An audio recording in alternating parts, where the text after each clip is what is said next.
The 17th of January 2019, the European Banking Authority (EBA) published today its final guidelines regarding the types of exposures to be associated with high risk under the Capital Requirements Regulation (CRR).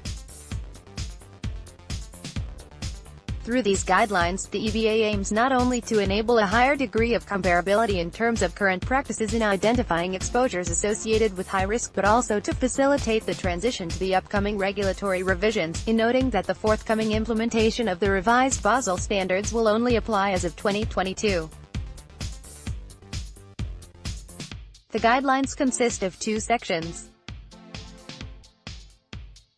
The first one clarifies the notions of investments in venture capital firms and private equity, which the EBA has taken the initiative to provide for the purpose of these guidelines only.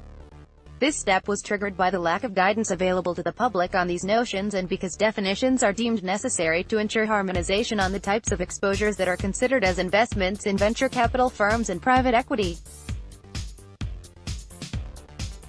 The second section specifies the types of exposures listed under Article 128(3) of the CRR, which should be considered as high risk, and provides stakeholders with a clear identification scheme to follow in their process of identification of exposures associated with high risk.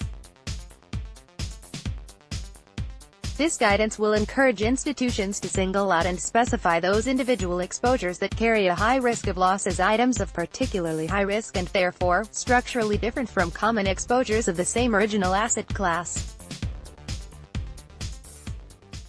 Legal basis and next steps. The EBA has developed these guidelines in accordance with the EBA regulation, on the basis of the EBA's mandate in Article 128(3) CRR regarding the items associated with particular high risk.